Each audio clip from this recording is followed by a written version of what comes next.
Koiwa, I'm the co-model for South Warraka District Council, and I'm going to open your read today.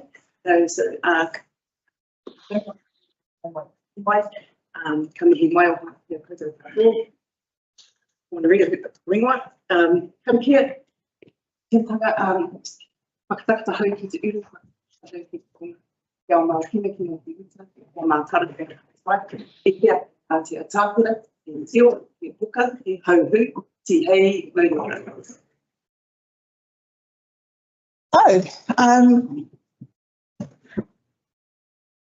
Just wanted to open up with a few words and just sort of set the scene before I hand over to Robin. But obviously today's workshop is intended to provide you with information. It is not a decision point. So I just need to make that really clear. As with any process, we're working with live data and we continue to refer data as we go. And that's the case. So what we're presenting today may change before we get to the decision point, but we'll keep you in the loop on that. The Wellington Regional team have commissioned 2 pieces of work that we had hoped would be available for today's sessions. That's not the case, unfortunately, and the detail has been delayed. So as soon as we receive that, we will make sure that we circulate that and that any implications it has on anything that you hear today are made clear to you, so that you have all of the relevant information before you are asked to make an off-ramp decision. If that means that we can't get that information to you to make a decision on the 30th, then we will delay that decision point until such time as we're able to give you everything that you need to make that decision. So just at the moment, we're still aiming for the 30th, but that date might move. So just wanted to make that clear that there is information that is still circulating and we will move if we need to. So unfortunately, Masters and Whānau can't be here today, but they will be having a workshop tomorrow with exactly the same information as shared with you today. So we're keeping everyone on the same platform. And with that, I will hand over to Robin and she will take you through the agenda for today and wrap up. I'm Robin Wells, Project Lead for the Wai T Tararua project. I'd like to acknowledge all of the mayors, elected members, iwi reps and mana whenua joining us today online and in the room. So welcome to this workshop. The procedures today is we're going to invite Dougal List, the project director for the Wellington Regional Group, to present on the report that the Wellington Regional team has put together, and then I'll follow up with a presentation on the Wai T Tararua reports that we put together. Each of those presentations will take about 40 minutes, and then we'll have a good 30-40 minutes for questions and discussions at the end of that. So with that, I'll hand over to Dougal. Thank you. Kia ora koutou, ko Dougal List, toko ingoa. Thanks for the opportunity to come back. We didn't do too bad last time. We were in this room about 2 months ago, I think. Thank you for the opportunity to come back over the hill and talk you through where we've got to in terms of a recommended regional approach to local water done well. So I've got several slides just to talk through in relation to that, some of which some of you will have heard before. Some of it will be new to you as well, and just really want to acknowledge all the staff, CEs and members of the AOG who have contributed to this work. It's been a collaborative piece of work across the region. How do I move the slides? Thank you, Amy. So as I say, the purpose of my part of the session really is just to talk you through the recommended regional approach to responding to the government's local water done well policy and the legislative requirements. So the things that I was going to cover very briefly, legislative requirements, because you're aware of those, then how the model was developed, key elements of the model, including governance and accountability, financial sustainability, benefits of the model, and how we've moved towards implementation plan. Now, I know there'll be some particular things that you're really interested in, so if I don't cover those in detail, please jump in. Things that we quite often hear, particularly from all councils in the region, is We don't want to be accountable for someone else's problems. We don't want to be paying for someone else's problems. And will a big entity care about us? So we hear the same in Wellington. I was in Wellington City yesterday.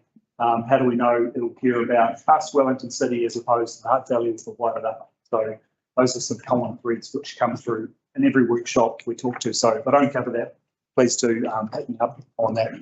Thanks, Amy. So the legislation. So you will be aware the government has passed legislation which says that local government must produce a water services delivery plan by 3rd of September 2025. So there is no if buts maybe, unless you apply for the extension, every council, local authority at least, will have to produce a water services delivery plan by the 3rd of September next year. Now you can do that as an individual council, you can do that jointly. And as part of your water services delivery plan, you think about your delivery model. There's a range of options in terms of delivery model. You can carry on doing it how you're doing it. South Wairarapa is working with Wellington Water, Carpety and Masterton. You've got in-house teams, as does Carpety and Water Whenua. Or you can look at other options. And what we're outlining today particularly is a proposed response of if the region was minded to work together, what's the best for region? So this is something that gives you an option, and I think you're really lucky in this part of the world. You've got several options. Your local teams developed up a Wairarapa option for consideration. There's a regional option. You've got some good in-house delivery models as well. So you're a little bit less than that. You've got a number of options to consider and choose from as you move through this process. The Water Services Plan responds to other parts of legislation which will bring in more regulation. And we haven't seen all of this yet because we're going to get another piece of legislation in December which will put in place the enduring settings, but the status quo doesn't exist. So there will be more regulation, particularly around economic regulation, which will start to look at, show us the information, prove that you're investing the right level of finance into your water services, prove that you've got the right level of revenue, prove you can finance that. So it's that information disclosure and moving into price quality regulation. And this will be the new role of the Commerce Commission. It will take a little while to roll in, but this is coming. So we need to be ready for this. There's also changing regulation around environmental and discharge standards, with changes to the role of taumata aroa as well. So there's no status quo. Things are changing, and you've got to do a water services plan. How you respond to that and your delivery option gives you some choices, though. So the regional model was developed, really through strong leadership and collaboration across the region. I think it's something that, as a region, we can be proud of. 6 months ago, leaders across the region saw this legislation coming and thought, we need to get ahead of it. This is a complicated process. It takes time to work together across multiple councils. Let's get ahead of legislation. Let's start thinking about how we respond to this. So we formed the advisory oversight group, made up of a number of mayors and councillors, supported by the chief executive group and a joint project team to look at what's the best response as a region to this model. We worked through a process which looked at, what's our goal, what's our key requirements, what does success look like, how big's the challenge, how much investment is required across the region. Let's get a sense of, what level of investment is really required. What are the different model options that we can use to respond to this? What are the different delivery options? What does it look like from governance, from an accountability perspective? How do we achieve financial sustainability, and what would be required to implement the model? So we've worked through a lot of this detail, but I do want to stress, there's still a lot of detail to work through. We don't have that third bit of legislation, so we've got a pretty good sense of travel.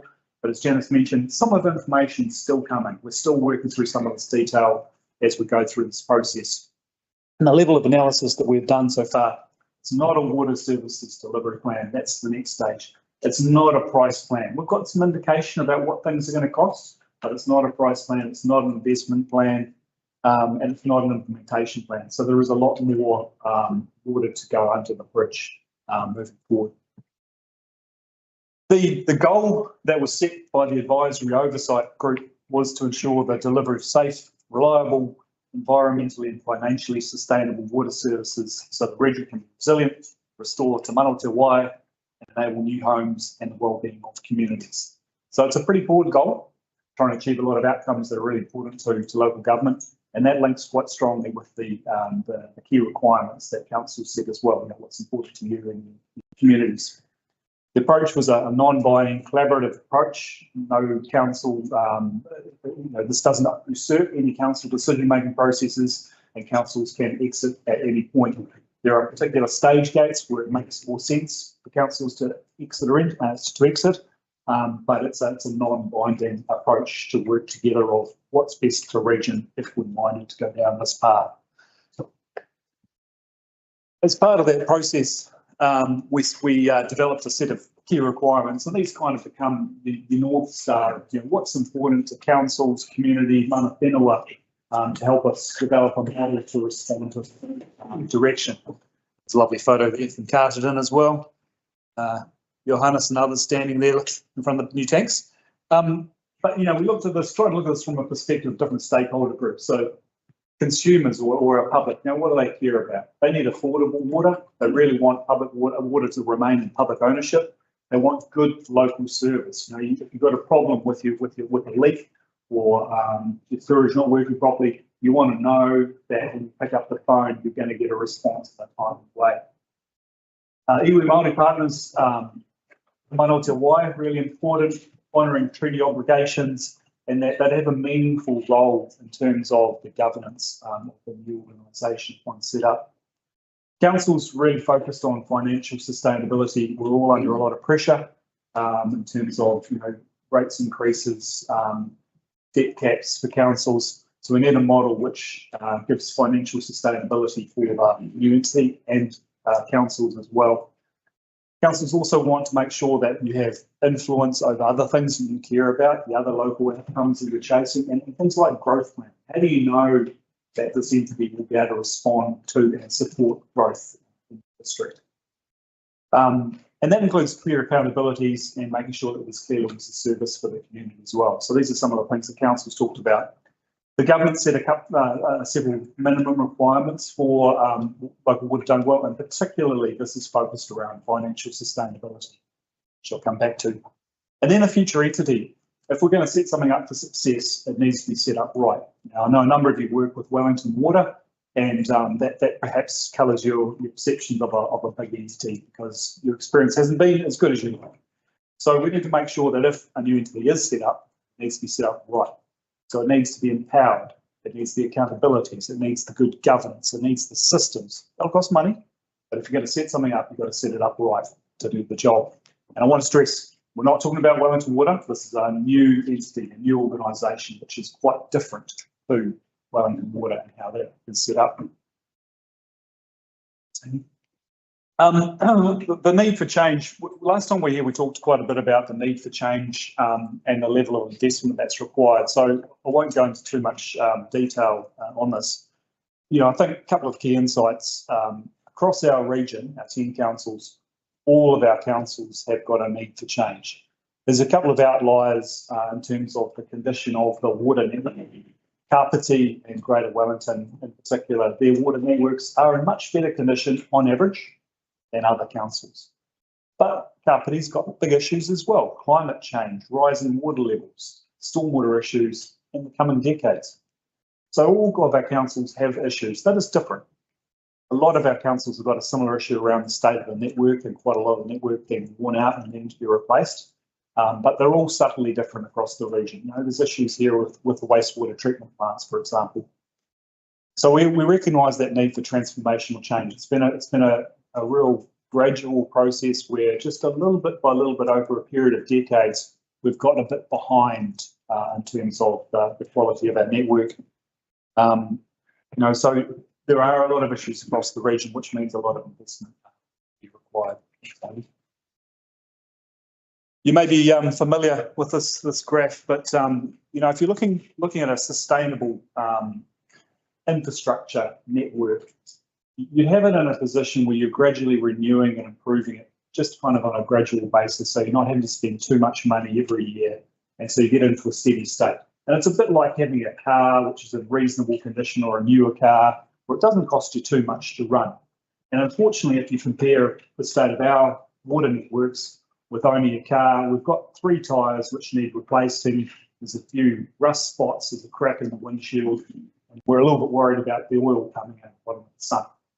And that's the kind of the analogy I'd use of our water network. Still goes, still delivering water, still delivering, dealing with sewage and storm water, but there's quite a few issues. And therefore it's costing us more to run than what it optimally should do. So we've got this challenge of maintaining the network, expanding the network to allow for new housing and growth, and doing all the renewals. And when you kind of put all those costs on top of each other, the costs add up quite a bit. Sammy? So to respond to that, we did look at quite a few different delivery options, and you would have seen some recent guidance coming out of DIA around different options as well.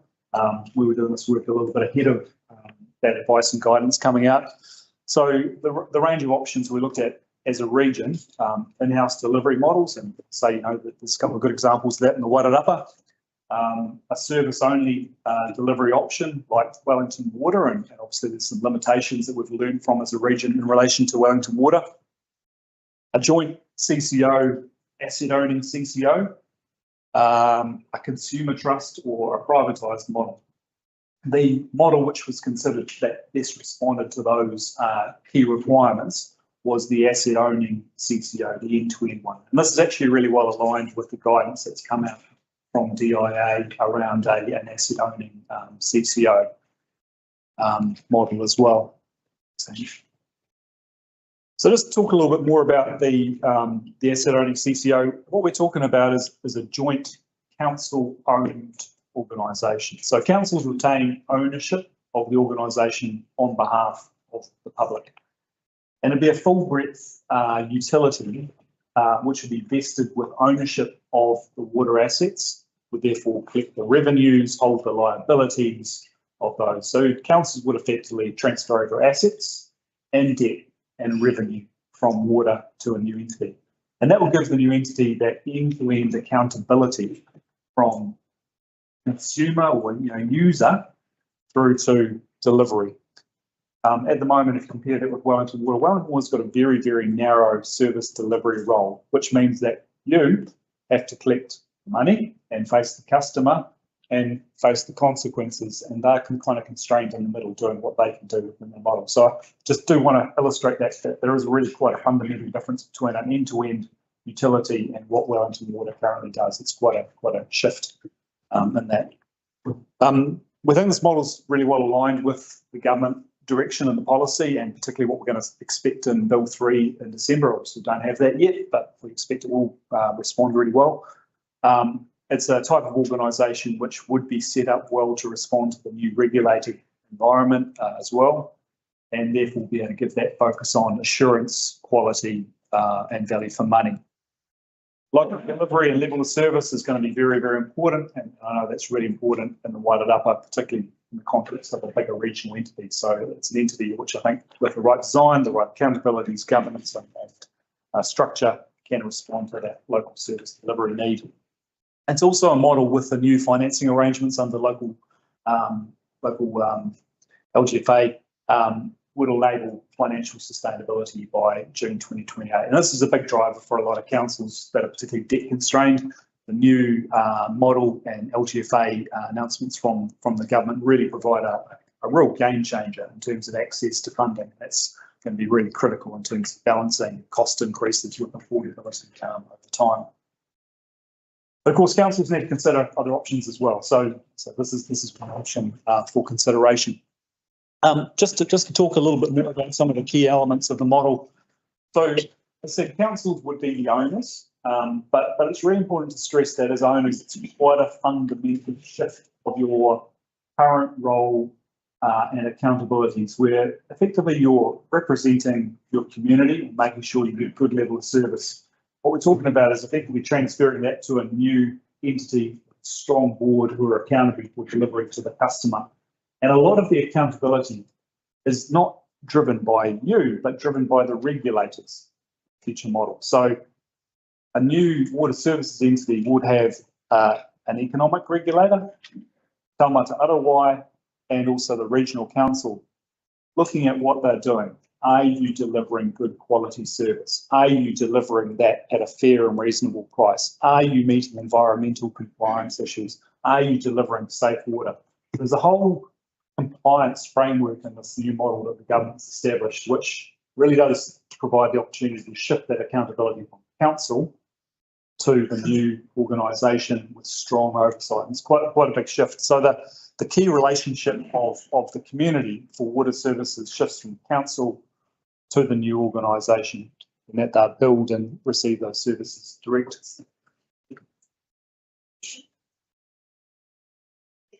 The CCO would be writing up basically the ratepayers.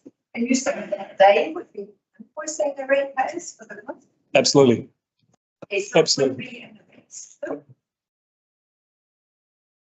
Who has the ultimate responsibility of that? Because if it's a council controlled owned organisation, ultimately, at the end of the day, should it fail or should it be controlled, the buck still stands with the governance, which is the council. So how is this moving any form of long-term liability or risk in councils? So what's really important in the model is the board. So this would need to be an independent skills-based board, so not a representative board, a board which is held accountable for the delivery of the organisation. As owners, we'd see that they would be directed through a letter of expectation from the shareholding owners, and they would need to respond to that through a statement of expectations of the services strategy. How is this accountability any different from Bank of New Zealand, whatever Kiwi Rail used to be called? All those sorts of government controlled organisations which were given arm's length governance, but ultimately the taxpayer still bails them out. So how's that? Well, it's probably quite a good example actually to compare this to a state-owned enterprise. It's a similar type of model where there is that clear accountability and separation to a new organisation governed by an independent board. The council does have a bit more of a distant relationship, but as you say, ultimately you are the owners of the organisation. And that is one of the principles of the LGFA funding, is that councils would need to underwrite the debt of the organisation as well.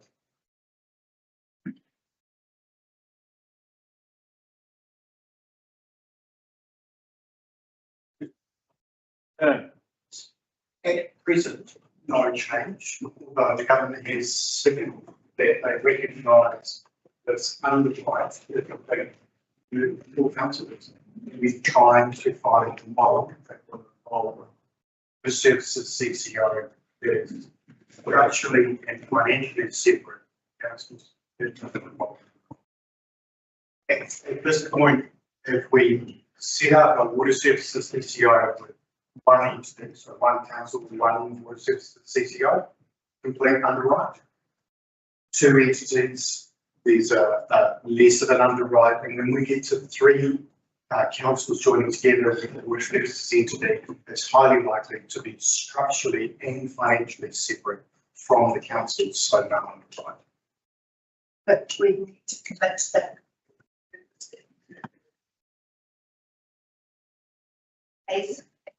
If you commit to three, then I can't see there being an underwrite, because you will have to transfer asset, revenue and debt to the new entity completely. So it'll be a complete structural separation. So no, if you just want to stand alone, create one of these things, I think you're absolutely right. There is no removal of liability. Bill 3 will create a new option that will remove the liability. Yeah, I think thanks, Jeff. It's a really good point. Some of this detail we are still waiting on in Bill 3, so it's a bit of an unknown, and just really due to the timeframes of developing a water services plan, we don't have time to wait for Bill 3 to be enacted, which could be April, May by the time the legislation actually finally passes. We need to continue to make progress in time. Just try to help. This is the very point that was heavily discussed at the AOT. We appointed representatives on, and the separation between, and from my perspective, it comes from the political decision taken to, and you saw it on your billboards around here, retained council ownership. The Three Waters model talked about total loss of ownership. It all went into the new WC, and you lost the political decision to retain public ownership has left this situation. So the model is what it is right now. And I think we're all sort of waiting to see what the third tranche of legislation and the feedback from it's the most challenging part, I think, of the final decision for many people. Not all, but for many. Thanks, Ron. Just to quickly touch on a couple of the other elements. Governance arrangements obviously going to be really important there. We do need a board which is empowered to operate independently and make decisions so that it has that accountability of investment and can be held to account really as well. We'd see that councils would have a shareholding panel to appoint the board and to set the letter of expectations and hold the board to account. And that board would really need to be very competent in terms of commercial, local government knowledge, treaty knowledge, asset management, network utility. We're looking for a top flight board really. It's critically part of the proposed model. In terms of iwi Māori, really important that treaty obligations are honoured. We would need to confirm the details of the role of iwi Māori partners as part of that shareholder agreement, as part of the constitution, so some of the details still to be worked through. But also, what's really important, we looked at the water care model, is we'd see that the water entity would have a range of relationships and interactions with iwi Māori through both governance, but also delivery in relation to how it operated, a bit like councils would as well. So, for example, your planning departments would still have a lot of interaction with the water services entity, as would your transport departments, your parks departments, etc. So a range of relationships throughout the organisation. So the customer relationship is really important, and that the entity becomes the provider to the user. You pick up the phone, I've got a problem with water. Hi, it's the water company here. You're calling the water company. The water company's billing you directly. The water company's providing those services. So it's that shift from council to the water organisation, a bit like the relationship you have with your power company. Shareholders set a statement of expectation, and the water services company would have to produce what's called a water services strategy, which is the document which follows on from the water services delivery plan, and also produce an annual plan to show how it's performing. So there's a range of accountability documents there where you can set expectations around levels of service and focus in areas of investment, etc. But ultimately, the board is where decisions would get made, and accountability really does reside. That accountability framework will be clarified through the third bill, of course, and also there's a lot of focus through the regulators to make sure that the services entity is doing its job right, and it's quite a different framework. Oh yes, Joe Hayes. Kia ora, Taugal, and members of the councils for South Wairarapa and Carterton.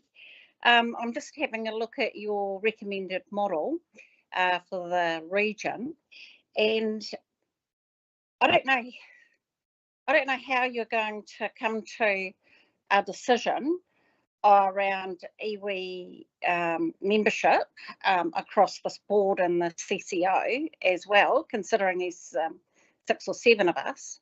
What is the number there? And our ability to influence other people's rohe, because Wairarapa iwi would not take too kindly to say, I don't know, Te Atiawa coming in over the top of us, because the CCO says whatever it has plans. So kind of how are you going to, what is your plan for managing that relationship, ensuring that iwi still have a place in both of those entities? So they can keep their voice going. It's it's pretty straightforward for the councils. They can choose their people, but it would be quite difficult because in Wairarapa we're really quite staunch about having a rangitane and a kahanunu representative, which was the reason that we were late to your membership for this working group that we're on regionally. because you wouldn't accept two of us coming from Wairarapa, you would only accept one of us. And so we had to go back in and have a good kōrero to each other about that. But that is a concern that I'm picking up from our iwi, is how do we get a voice in a regional water entity over everybody else without impinging on their mana whenua as well. So it's just, I'm signalling this concern, which is the voices are starting to get stronger and stronger for regional service. Thanks, Joe. So I think I can answer that in two ways. Firstly, any entity which spanned a number of rohe and iwi Māori groups would need a range of relationships at a range of levels. So an organisation that worked from Horowhenua to Wairarapa and everyone between would need a range of relationships with local iwi Māori to make sure that those relationships were understood, respected and were workable. So I'd expect firstly there'd be a range of operational and management level relationships. In terms of the governance and the board, so firstly just touching on the board, what we're proposing is that it's a skills-based board. So it's not a representative board. And this is something we did work through with the AOG as well. And it will be something that the borrowers require as well. So the LGFA and the lending requirements, in order for this to be a separate lending quite effectively from councils, will require that this organisation has an independent skills-based board. So there won't be a Wairarapa representative. There won't be a Wellington City representative. There will be competent people who have got the skills and experience to understand your needs and to represent your views. So it's quite a shift. It's not a representative board, it's a skills-based board. As a group of shareholding owners, the councils will need to determine how they appoint that board and the rights and obligations, and how they involve your partners in that as well. So that's the level of detail, Joe, that we haven't got to yet to nail that down in detail. But there is a clear intent in the regional model that shareholding arrangement would include and work with iwi Māori partners as part of it. I hope that answers your question, Joe. Okay, thank you for that. The other question I have, say we have councillors and or mayors that are highly skilled, they have all the commercial acumen, blah, blah, blah, blah, blah, and they've decided they want to do their thing for the local council, and they fit all the criteria you need for a CCO. Are they allowed to put their name forward for the CCO, or are they ruled out because of government legislation, because they are, and they may be the best suited person for it, but are they ruled out because they are a councillor of whatever, of one of the councils? Are they automatically ruled out? Joe, we've got DIO on the line. They might be able to answer that question better than I can, but I was talking with a water services organisation in Australia a couple of weeks ago, and they had exactly this issue. You know, this is up in northern Queensland, and they actually have a requirement that, as part of their constitution, that if you're a city member of a council or you've been one for the last 2 years, you can't be on the board. So that is possibly a detail that gets agreed as part of a shareholding agreement or a constitution. But it may be something which is in the third bill as well. But I'm not sure if Jaron or Phil can enlighten us on that. Thank you. Yeah, thanks, Dougal. Kia ora koutou, Jaron Shaw from DIA. So just reiterating Dougal's point, which is the policy decision that's been made is to exclude councillors from being a part of a CCO board. That policy decision's been drafted into legislation for the third bill that gets introduced late November, early December. Mm. Thanks, Jaron. Yeah.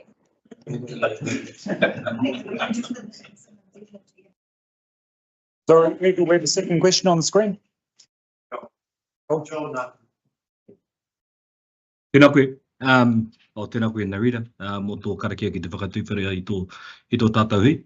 My question is around, and thank you, Joe, fully support your partai this morning.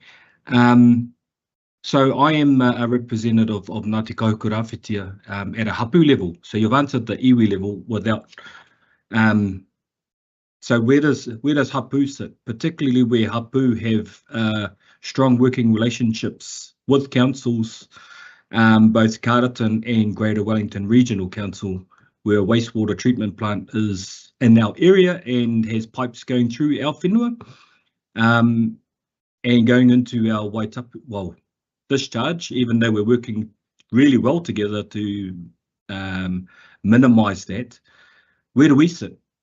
Because things are growing and working quite well where we are, and we have the mana and authority over our space as hapu. So I just wanted to ask where that sits, because I would hate for this potential model, well, your preferred model, to override us and really push Carterton and ourselves and Greater Wellington Regional Council backwards. If I may respond to that, apologies for my language firstly. What I intended to say, or clarify what I intended to say, is that the water services entity needs to respect all existing relationships and partnerships at whatever level, whether those are at iwi, hapu or marae level. So apologies if I kind of didn't clarify that. You know, I think it's really important that what we're talking about as a new organisation builds upon, respects and enhances those partnerships and relationships. So I certainly didn't see that this model would intend to detract from any of those, and that would also need to respect that councils have an ongoing partnership and relationship as well. Yeah, I just really struggle when we're talking about a model and wanting buy-in when these key parts are not all set in place yet. Because I really struggle with let's try and deal with it. You know, let's try and deal with it as the cart's moving, or as the cart's already moved forward, and try and deal with it in retrospect. Because that's always seems to fail. So I'll just leave it there. I just wanted to just put that note out there, one, at hapu, but also if there's going to be buy-in with things, and I know this is just an introduction, but I would expect that these matters are all set in place before decisions were made. Kia ora, thank you. I would expect that would be in a letter of expectations from each company to the board at the time, which would capture exactly what you're saying. So Thanks, Sam. I'm Martin Supply, and I'm representing Hurunui or Rangibarai on the risk insurance committee. And also here is thank you for raising these, Joe and Joel. And I would like to congratulate the regional approach for actually making these things explicit. The governance, the restoration of Te Mana for Wai, the involvement of iwi in these things. And I think the challenge to the Wairarapa Tararua report is to actually include those things in which are not touched on in their report. So thank you for the regional ones for doing that. Clearly there's a lot more work to do making those things detailed, but at least it's explicit and it's upfront and it's part of the goal of this plan. So thank you for that. I think there's a lot more work to do, and I don't know that that has been done yet, or it's certainly not visible for the Wairarapa Tararua option.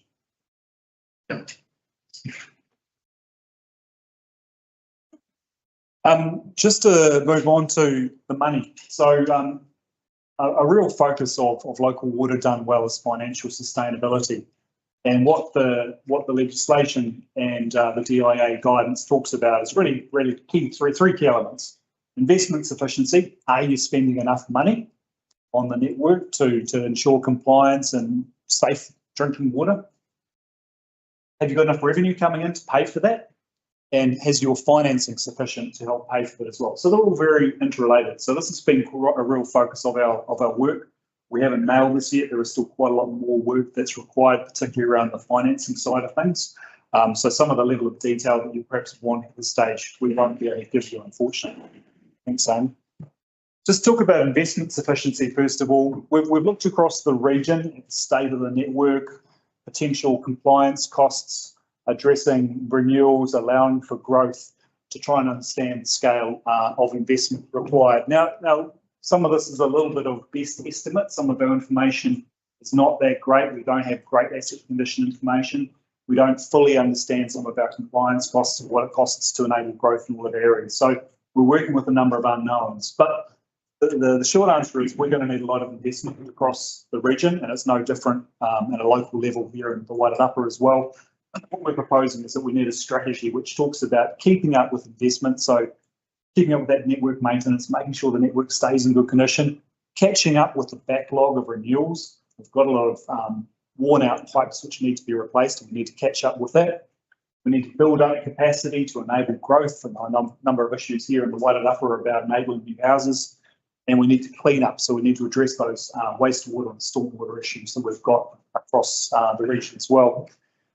The best estimate that we have at this point of our investment requirement over the 20 to 25 years is in the order of 15 to 17 billion. Now, that might be a bit higher, it might be a bit lower. We're working through that. We've got some peer review of that going on at the moment, but we'll not really know that until we get into the water services delivery plan and build up a more robust picture of the investment required. That then informs our financing and pricing. So you'll have seen a bit of information on both reports. And the reality is there's a lot of variables that we're still working with at this point. I think a couple of key things I'll leave with you is at the moment, generally across the region, people aren't fully paying for the cost of water services. So what people pay through their rates does not fully cover the costs of providing those services and keeping the network in good condition and enabling for growth. So we're below what it actually costs to provide that full cost of service. And that's just a factor of where we've got to over a period of decades. And it's a nationwide issue. Those numbers, when you say region, you're saying the Wellington region. Yep. Yeah, including Water Whenua. Yep. Yeah. So we do need to raise prices, and we need to use debt as well. And this is going to be the sweet spot between making sure that this is more affordable than would otherwise be the case. So local governments got quite constrained levers around rates and borrowing. The new water services organisation, when you do that locally or regionally, provides some more opportunities around how you can use and increase debt headroom and balance that with price increases over time to make it more affordable than what otherwise would potentially be the case. There's a couple of key conditions which are really important to make sure that this is fair and transparent. Firstly, the economic regulation. So it's really, really important part of the government's framework is this economic regulation, because this is where you've got a third party who can look at what the water services entity is doing and going, is that price fair?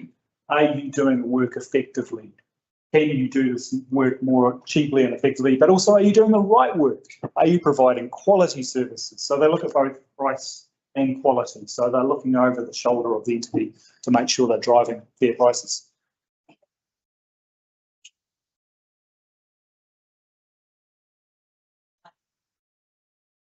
What affordable then otherwise would be if councils did the work themselves, but not necessarily for the community is currently paying.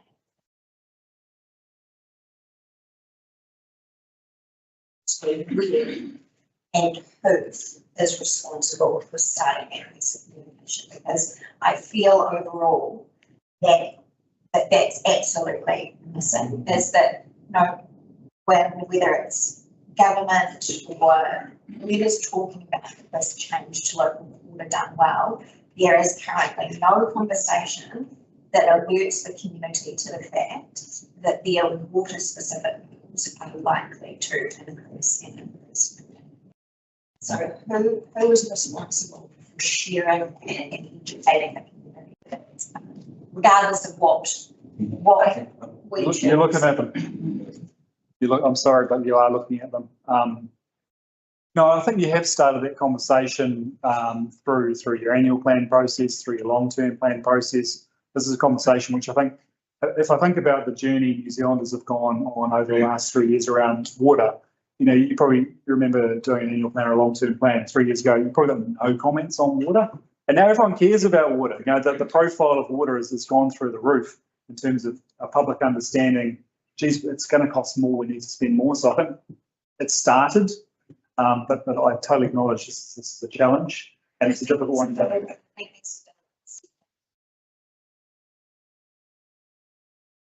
This is going to be more, I think. Just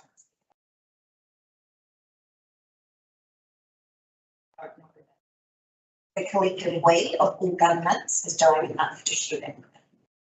Yeah, that was my question around where the government's responsibility. The previous government went straight on the TV and pitched to the public that if it stays with council, it's this much. If it comes to us, it's significantly less. So that's captured in the public's minds. And I agree with Melissa. No one from Parliament has taken responsibility to update the narrative. And it's all very well saying it's our responsibility. Well, thanks for that. You know, we're in the room and we're hearing, but you know, the general public saw 700 to 750 million a year forever in the Wellington region, they would crap their pants. So, you know, there's got to be a greater level of responsibility and understanding from the powers that be that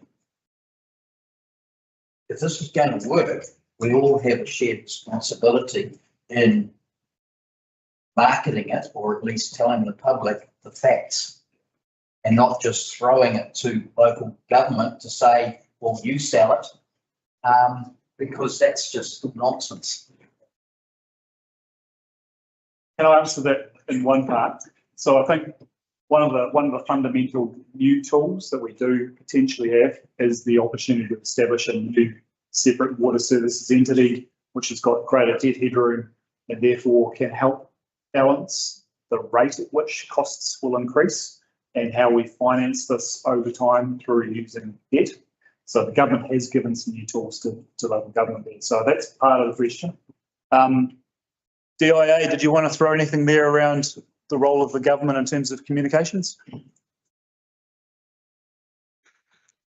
Thanks, Dougal. I mean, I'd just say that the government, through their announcement of the local water done well policy and the introduction of the bill, have, I guess, emphasised the key priorities from a government perspective, which are local ownership and decision making around water service delivery, setting minimum requirements around financial sustainability and regulation, and a real focus on providing the financing tools for councils to, I guess, better utilise financing to increase levels of investment and affordability.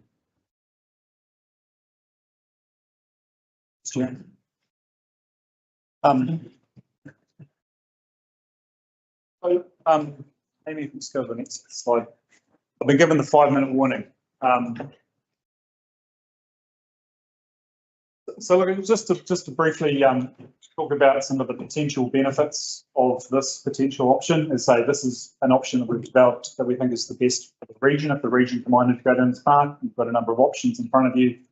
I think this is an option which does respond really well to those new opportunities that Jaron mentioned. It's well aligned with government legislation, would retain public ownership through councils, strengthen governance and accountability framework than what we currently experience through Wellington Water.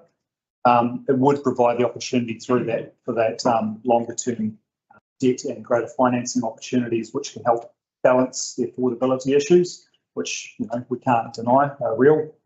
And therefore, through that investment, can enable some of those local outcomes like cleaner water, enabling growth, etc., and meeting regulatory requirements.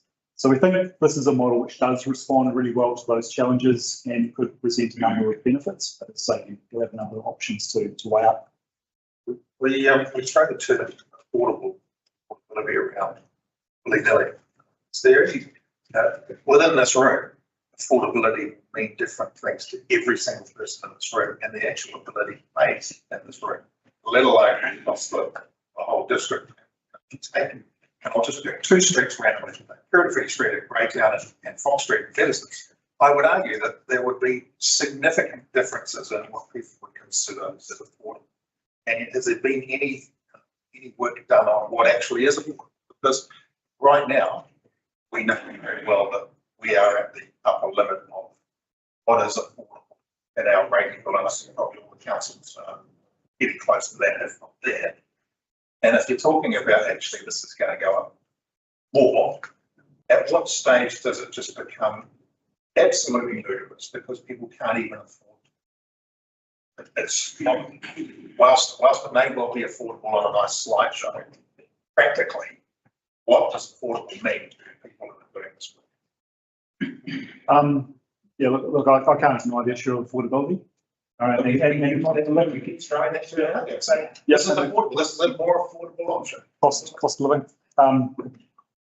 There has been a number of international studies about levels of investment that are required for water in Western countries, and what proportion of GDP or income should go on water.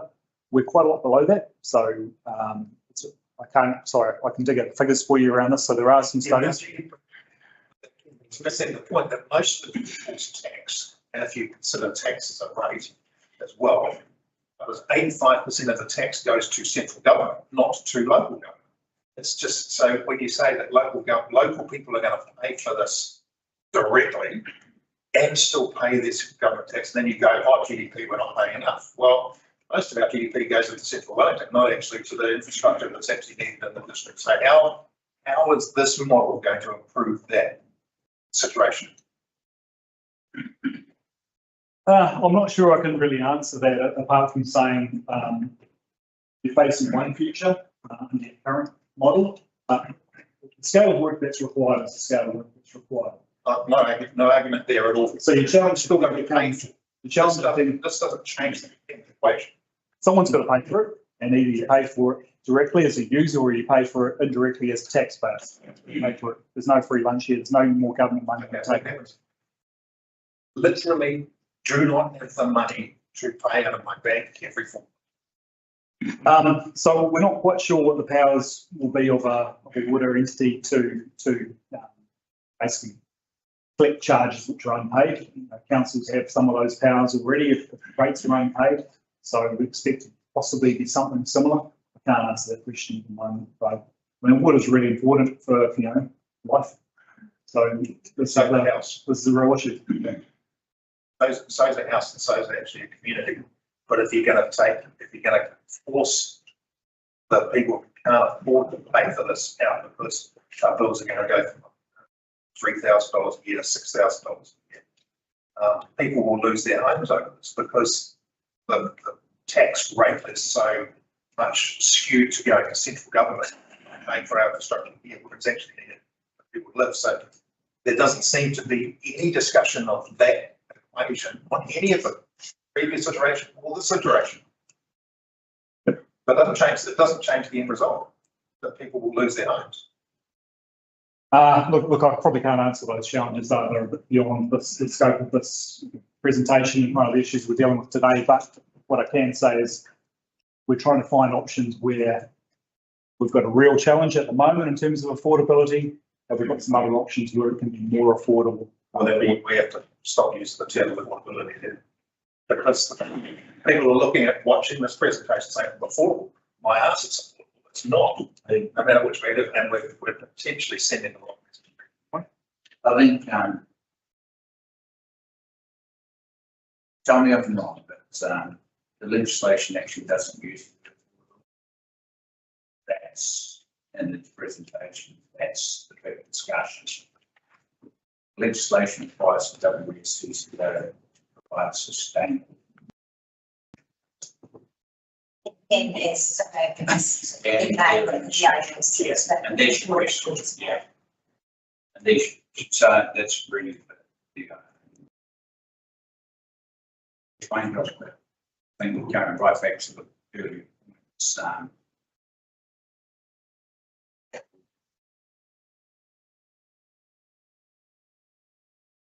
Jay. Elsie, you make a really good. The third bill will have the economic regulation concept and framework. And that economic regulation is the piece that we'll look at.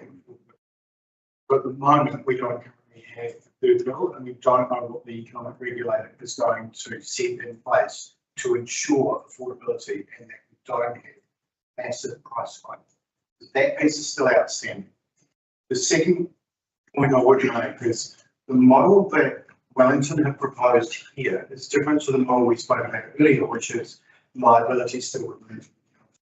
With Wellington's model, that liability will transfer to the water services entity, and they will have the ability to borrow more than we can as with individual councils. And it is that additional borrowing capacity that will reduce pressure on raising prices, which will help affordability. There's two things that are, one still to come, and one is currently in legislation that will provide an additional buffer to the lifestyle. How we measure affordability, you're absolutely right, it hasn't been set yet, and it will be a critical component for the And on the list that we have to make all the third draft legislation, so it's a sort of like a.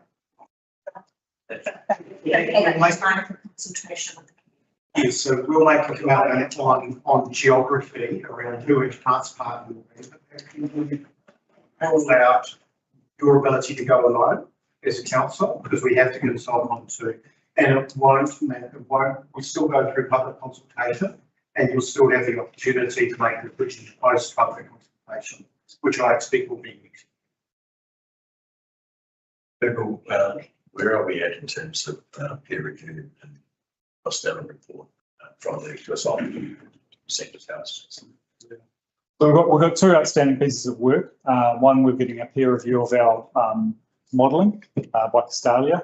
We're still waiting on that. And we're also getting some work done to understand the debt that each council has and how much would transfer to the new entity to make sure that that's understood. Both of those bits of work are intended to really help us understand how to move forward to the next phase of work. I don't think they'll change directionally. We're heading with this recommended model. So you don't think that information is important for us to make a decision on? I couldn't answer that, sorry. But, I better wrap up. Just to say, thank you for the opportunity to come along. I'll stick around for any questions. The next phases of this work have to flesh out a lot of this detail. There's a lot of work to do around the water services plan, which really gets into what's the work required, what's the state of the assets, what does that mean in terms of funding and pricing. So that gives you a lot more confidence around the implementation plan. How do you actually stand up a new big organisation in a way which is successful and as fast as we possibly can, if that's the path that councils want to go down? We've got that slide up there, benefits of this model. You've told us before that Wellington Water model is completely different to what you're proposing. You also told us that local delivery is important through council in the model, and certainly local delivery and levels of service are important for us on the side of the hill. Now, back when South Wai joined up with Wellington Water, I'd imagine that proposal that this council received from Wellington Water was the best thing since sliced bread. That's why the councillors decided to sign up with Wellington Water. And yet, in the time that we've been with Wellington Water, this council, previous councillors in our communities have struggled with Wellington Water delivering the required levels of service. And sure, there has been limitations on what ratepayers and councillors have been able to give them to do that work. But what surety or how do we ensure that this model is going to be delivering the levels of service that the ratepayers and the councillors in this side of the hill require? Because, you know, when you look at the model and you look at the issues and the pipes that need to be replaced on that side of the hill, that's huge. That's a much huger scale on what our issues over here are. So how is Wai going to ensure that we get the levels of service and the attention that we require here, as opposed to the priorities being focused over there? Yep. So if I can, two ways in particular top of mind to me. One's the design and the accountabilities of the organisation. So how do you design the organisation and the resourcing model and the depots so that, you know, they can provide good quality local service? How do you make sure you've got people here who can respond to your needs, who you know and can trust? So that's part of the organisation design. That's really, really important, I think. And with that links to the accountability framework and being really clear as shareholders, here's the level of service that we expect and will hold you to account for. And you can drive that through your accountability documents, but also the economic regulator, because it has that focus on both price and quality, will look at the water entity and say, why haven't you met this level of service? You said you're going to do this for this price. What's going on here? Tell us, explain this. So you've got another third party who's really looking hard to drive that performance, which will include local service. Thanks, Sue. I've got a presentation I'm going to put up in a second, and Sue's just going to stick around for more questions. I think you got some of the tough ones there. So just a second.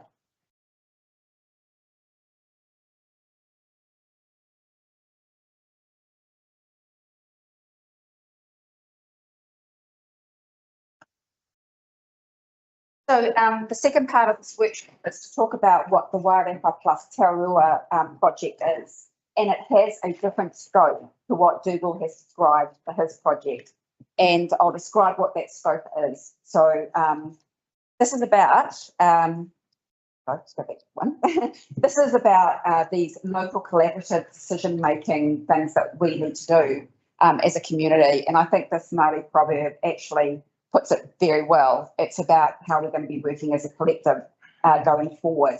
And we have a number of members of our oversight group and our project team here this morning or online that may jump in.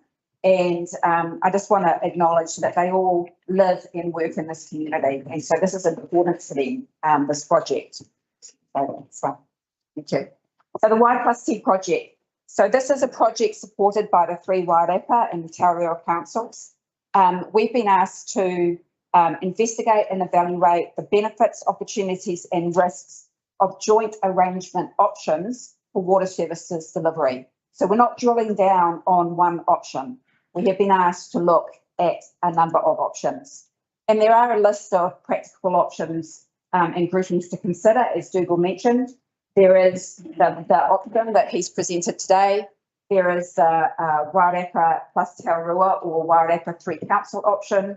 Each council has their own option, either as a standalone business unit or as a single CCO. And the Manawatu Whanganui are also, that's an option that Tararua is looking at, a 7 council option up there. And we must assess advantages and disadvantages of at least one option against our current delivery model and consult on this with the public, as Jeff mentioned before. So we have a parallel project structure to the Wellington Regional Group. We have an advisory oversight group with representatives from both iwi, Joe Hayes and Robin Patangaroa. We have a project steering committee made up of our CEs, and we have the local project team made up of senior staff from the 4 councils involved. So just briefly, the maps for illustrative purposes, but Dougal described the 10 council option, the Wellington regional option, and the fact that it's non-binding, councils can choose the off-ramp of that Wellington regional group. The Wairarapa Tararua option is a binding commitment to fund a defined scope of work. I'll explain what the scope of work is in a minute. Feeds into those off-ramps, and for both options, progressive decision making is required. And yes, we don't have full information as we're making these decisions, but we're trying to collect the best information we can. Tararua also has a similar process underway, looking at their Manawatu option as well. So the scope that we've been asked to look at. So we've been asked to develop a joint arrangement option encompassing the Waireka Tararua councils that's sufficiently detailed to enable it to be assessed. We haven't drilled into all the details of all of the governance options and things like that at the moment. We've looked at the evidence from the regional group and what we can collect from what the concept of a Waireka Tararua option would look like. And we've been asked to develop a decision-making framework. How would we look at each of those options and assess them against a set of criteria? So establish those criteria, do an analysis, assess each of those options against the criteria. This isn't about bagging one option or the other. This is about saying what's important to us and how would we assess each of these options against what's important to us as a community. Then we're doing the workshopping, and then depending on what happens from the workshops and decisions made by council, our project team may be asked to work on more details of the preferred arrangement. So, what's not in scope, and this goes to your question, Martin, or your comment, is we aren't delving into all of the details of the governance and the financial arrangements, the debt negotiations. That all has to happen, and we have to consult with all of the appropriate stakeholders when we do that. That's the next stage. So that comes after a decision on joint arrangements. But we did develop what we believe the concept of the Waireka Tararua would look like. It's very similar to what Dougal has described, because after all, we have the same AOG membership and the same project steering group, but there are a few differences. So on the next slide, so it's very similar, but there would be some unique Waireka Tararua flavours to an option up here. It would be located within the 4-district area. It would have its own set of values and culture with a unique Waireka Tararua flavour, enhanced through careful selection of a new CEO and senior level staff, fit for purpose and right-sized IT systems. We're a smaller organisation. That means we don't have to have such large customer management systems. We have a different set of vendors that we can go to. We have assumed a start date because it's less complex to bring 4 organisations together, 3 of which already work together in some shared services, than it is to bring 10 entities together that would have an earlier start date. We've assumed establishment costs of $5 million. We've assumed that there would be a coordinated emergency response office that will be standalone, but also work closely with our existing arrangements for emergency response. Shareholder councils will furnish a letter of expectations that will denote specific strategic areas they wish to influence, and I'll talk a little bit more about those. And the EXP will work closely with our Rohi, Rangitane and Ngāti Kahungunu, a single Rohi. Next one, thank you. So we chose to employ a multi-criteria analysis process to as a framework for evaluating each option. It was a 5-step process and a 6th added at the end, Martin, which is how do we feel when we got to the end of this process. So I'll describe a little bit of the criteria that we selected. Next slide. So we actually developed 41 criteria to assess each option against in 6 areas. The 6 areas being the financial area, so how things will impact on affordability for the consumer. The level of service, criteria that influence the experience for our customers. Operational, criteria that drive efficiencies and opportunities for our districts. relationships and trust, and I'll delve into this a little bit more. That's the ease with this organisation to set the right values and culture to drive performance for the organisation and align with the Māori view. Strategic issues that would be important to each entity. And then finally, the legislative requirements. Now, these legislative requirements are the government's legislative requirements around local water done well. That is not, for example, the Joint Redress Act, which is important strategically. It's not in the legislative area. 41 criteria, 26 of them we judged to be highly critical, 12 medium and 6 low. Next slide, please. What was really important to make sure that we didn't develop what was important to local iwi. And so we asked representatives from our AOG and from the Taurua to come down and workshop and develop the criteria that they believed were important in assessing any of these entities. So they came up with 6 criteria that they wanted to look at, listed here, the first 6. They also came up with how they would judge an entity to be performing poorly, well, or excellently against those criteria. Then they looked at the Wairepa Taurua and the regional groups, and they assessed the weighting, the rankings for each of the options in that area. So the evaluation process, there was a spreadsheet.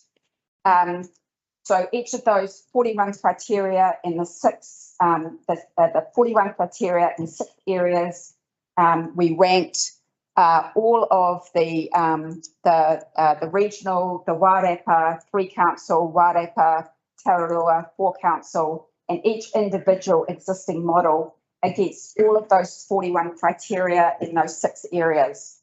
And then if it was a highly critical criteria, of which all 6 of the iwi ones were judged to be, it had a slightly higher weighting than one that was a low criteria. Those percentages flowed through into this spreadsheet. Johannes from Carterton, who's one of our project members, can ask technical questions around how this works, but essentially it flowed through to this spreadsheet, and then we weighted the 6 areas. So in the evaluation that the moderating team, which comprised representatives from the 4 councils plus the iwi group, came up with, we weighted financial as being the most important thing, 25% of the weighting, then levels of service, followed by the 3 operational relationships and strategic, and then finally the legislation requirements is 10%. And then that came up with a result, and it ranked all the options. But we did ask that that framework have a review by an independent expert. So we also asked Castalia to do a review, a peer review of the framework. We asked them to look at our criteria and our weightings, and was it appropriate? Was the framework appropriate in their experience, having worked internationally in this space? And they said to us that they thought that we were following a robust policy process in the framework we put together, and that our evaluation criteria supported sound decision making. They made some comments about opportunities for improvement, and as we go forward, for example, in designing what the actual entity, CCO, community trust, if we were to go through a decision making process on that, then they gave us some improvements for the next stage, which we'll consider as we go forward. But the results of our evaluation came up with a ranking of the Wairepa only and the Wairepa Taurua being higher than any of the other options. But we got some feedback, and the concern was that our weightings weren't correct and we should adjust those weightings. So we did some sensitivities on that, and we ran the sensitivities around enhancing the weightings for levels of service. Perhaps that should have been higher. Finance and level of service being more important than anything else. We raised the weighting for the financial aspects to 50%. We said ignore the relationships and trust from the weighting, 0%, And then we looked at 100% weighting on financial. It was only when we got to the 100% on financial that the regional option became the highest rating option. But we did run those sensitivities through there. The next one. So the issue of the financial aspects, and we have got a couple of models that we've been putting numbers in to run through. And the first is the network economics approach that Dougal and the team down there have been using. It's a top-down approach looking at what would be needed to deliver on a theoretical basis that model around catching up, keeping up compliance. It's based on average pricing across the region. It's a strategic approach to how we address the challenge of water services in the future. In that model, which we did model just for the Wairarapa 3 councils, it proposed $450 million in real terms over the first 10 years in the Wairarapa region, recognising that their catch-up strategic approach is over 22 years. So this was in delivering a catch-up, but at year 10, it would have been $450 million invested. We also had access to the original national transition model that was developed under the previous government that had been peer reviewed through PwC, I think. That model, we ran it from a bottom-up project by project. So each of the infrastructure managers from the 4 councils said, if we had to deliver to what we think the standards are going to be in the future, how much do we need to invest over the next 10 years? And so we ran that by each individual council, by a CCO, and then we also averaged pricing over the 4 models. That model, from a bottom-up, project by project basis, proposed that there could be $424 million in real terms invested over the first 10 years, just the Wairarapa councils, 3 councils. So we used this because we had to have some tools to compare some apples to apples, but it's not predicting what the prices are going to be. If we put these numbers in, how does it look in order for us to assess, put into an evaluation? So the next slides will show you what came out of that evaluation in order to illustrate the kind of analysis that we are doing. So this graph here, which was one of the outputs of the bottom-up model, said there's probably going to have to be some negotiation between the councils that come into any CCO because they're bringing in different levels of debt and investment requirements. So there might be an adjustment on day one. But once you get into a CCO, there's some efficiencies that will flow through to the councils. You could do it by yourself and you could invest, in the case of South Wairarapa, this proposed $177 million of investment over the next 10 years, as opposed to our last LTP from 2021, which was $54 million. So this is a big investment program. Not saying it's going to happen, illustrating what the numbers would say. I'm just about to do that. So the dotted lines show you what each of the 4 councils, so the top one is South Wairarapa, Carterton, Masterton and Tararua. If they were to make that investment as a sole standalone entity, as opposed to doing it together, that's what the price path would look like.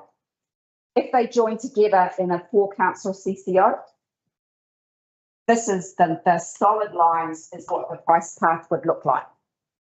So what this shows is getting together as a 4 council CCO is significantly better than trying to do it alone because of the efficiencies that flow into a 4 council CCO.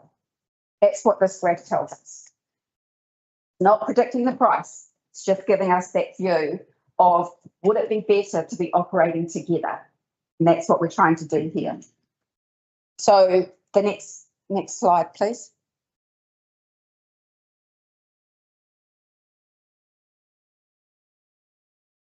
Mm-hmm. 25%.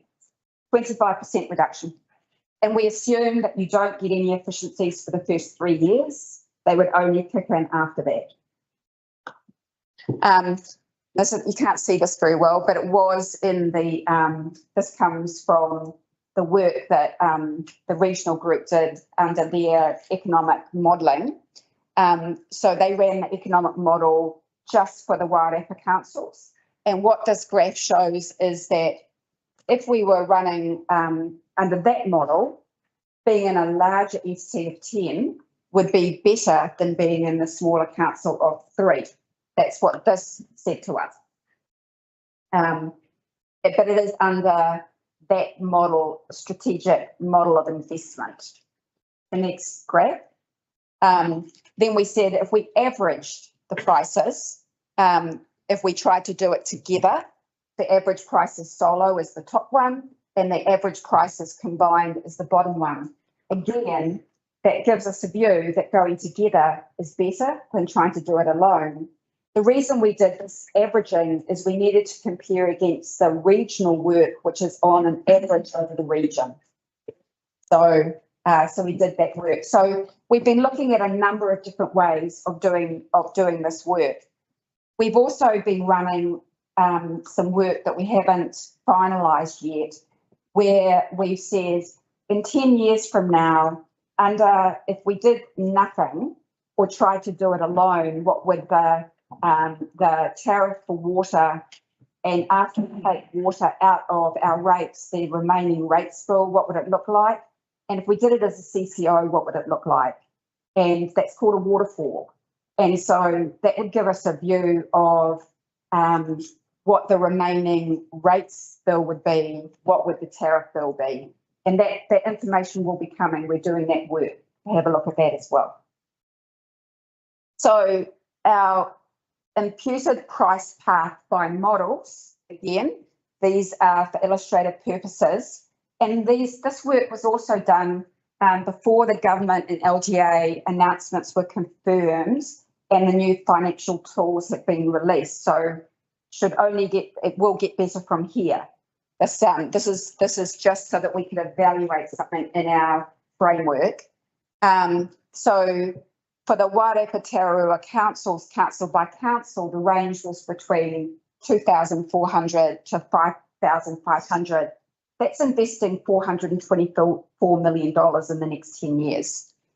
We compared that again, which averaged out to less than $4,000. In the network economic model out of the Wellington region, the average across the 10 councils was 4,960, and for just the Wairarapa councils, and under the regional model was 4,200. So what this is telling us is there's not a huge differentiation about the pricing that we're seeing. We've got more work to do. So that's why it's important that we have these other criteria that we look at, not just the financial part of it. Next slide, please. So what are those other things? So there is the issue of larger is better, that there are economies of scale and scope that will move to you if you go larger. We considered multiple factors in the criteria in addition to the affordability and price pass models. So we looked at the implementation, feasibility and complexity, and we talked to some expertise in that area around how complex and costly and timely would it be to actually establish one of these entities. We looked at the climate change issues around resilience and adaptability and what's important to us here in the Wairarapa and the Tararua region, and how would that flow through these entities. We thought about the regional council view, the operational benefits of if we were local and we could deliver accountability locally versus through a Wellington regional. Could we actually deliver? Could we attract staff? Could we get the tier 1 contractors to come in and establish bases in the Wairarapa? Was that feasible? Of course, many of them already work here, and we've got great local contractors as well. So we looked at that. We looked at the uniqueness of the Waireka Tararua location and networks. Spatially, we're very similar, where we could connect some of our networks. We have mountains around us. If there was an emergency, how would we respond to that? How do we apply our local knowledge? And then we thought about how we're going to actually deliver this project, this new entity. So what would it take to establish a new entity?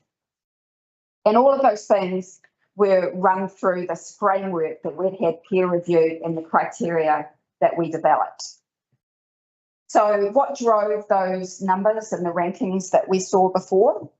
So what we saw is that the view of iwi, including recognising the importance of the Joint Redress Act, came through very strongly in that relationships area. We saw the ability or that the importance of any new entity needed to be able to, through their statements, their letters of expectation, influence key strategic initiatives such as our water resilience, Waireka water resilience projects, the potential for storage, that was important.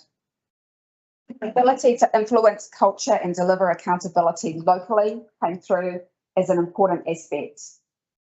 The logic of a spatially similar sub-region being able to have coordinated responses to emergencies and standardised solutions for assets. We have water treatment plants that are taking effluent out of the waterways and we're irrigating it onto lands. That's not what they're doing in Wellington, but that is what we're doing up here. And we can all work together on how we're going to do that to the best effect. Right size, fit for purpose systems and processes, meaning agility, innovation, cost efficiencies. I think it's we would accept that bringing 10 councils of different sizes together is going to be complex and risky, and it's going to take some negotiation. A small group should be less complex. What's important also we considered is we're making a decision now, but that doesn't rule out future decisions. So what gives us the ability to have strategic options in the future? There's always the option to join up with someone else in the future. That could be north, it could be south. And also there are going to be some councils around the country that are going to deliver things like centres for excellence in certain aspects of this that we may be able to get service agreements from. So we might not have to have the best of everything because we'll be able to access that from other places. And could we have an enduring project team that can deliver this for the community? So those are the things that came through in that multi-criteria analysis. So have we got it right? We looked at the scope that we were given, which was different from what Dougal's team have given, and we haven't gone into all the details. We looked at our framework, our criteria, and we had that peer reviewed. We looked at the evaluations and we ran sensitivities and we invited iwi to do their criteria and evaluate it. Looked at the different weightings. We got feedback through these meetings and three that we've had. So how do we feel? We feel that we've taken the information we know today. We're not asking for a decision, as Janice mentioned. We are just giving information. There'll be more information to come, but this is where we are today. So and what's next? From here, at a point when we have the information, we will be looking to make the decision on which way we go in terms of a regional or a smaller Waireka Tararua approach. And all the information will be collected before that decision is made. Tararua is in a parallel process to look at their arrangements as well. There will be public consultation on entity structure and establishment and discussions with stakeholders. There's a requirement for council consultation next year. All that has to be done before a completed water services delivery plan is submitted to the Secretary for Local Government in September of 2025. So in conclusion, and before we take questions, I think this is about, again, a proverb about keeping us all close together, not far apart, as we go forward on this process together. Thank you.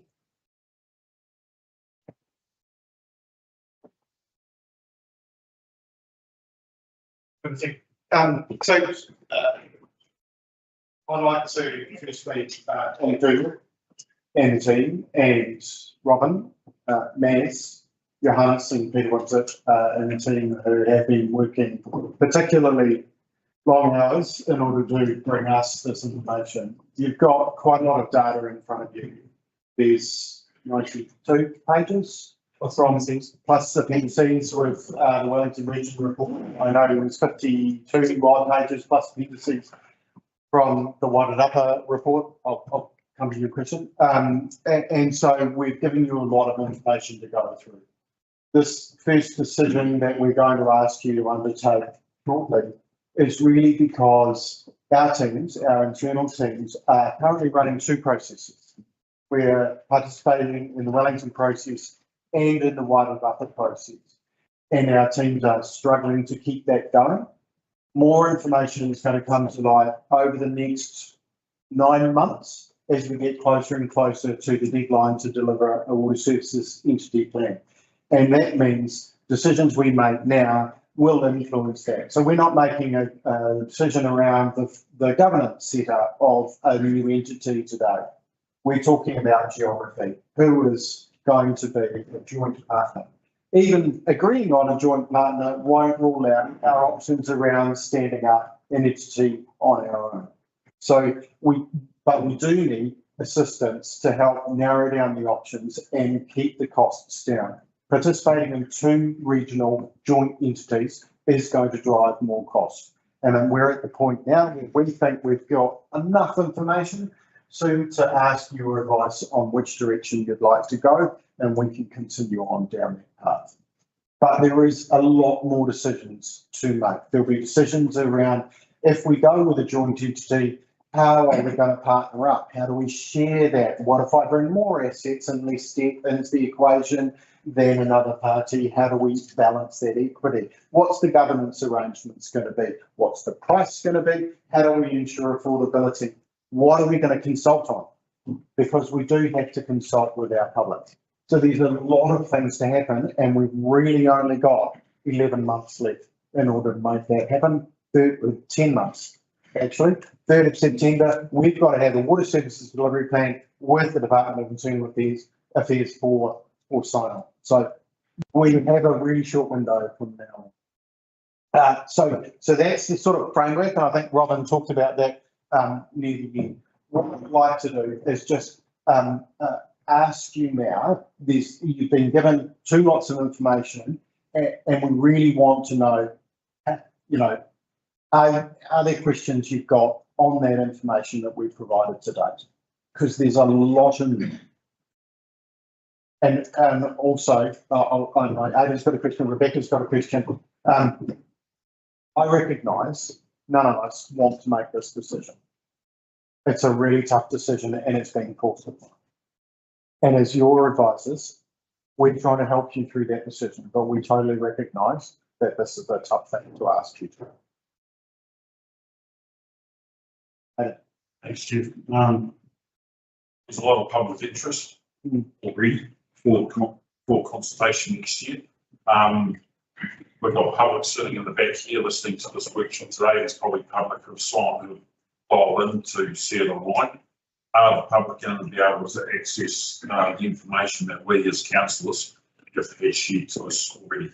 Yeah, so what we'd like to do is when we publish our agenda packs for October, or whenever we make the decision, we will make all of this information available as part of those agenda packs. So that does become part of the public. Absolutely. I think it's critical that the decision making you're going through is transparent. Who needs to take on the journey with us, because that's who we're representing, and that's who's going to be affected in the long term. Absolutely. So that's our commitment, is that these papers, this information will become public as part of the agenda packs. We'll prepare that decision for you. Rebecca.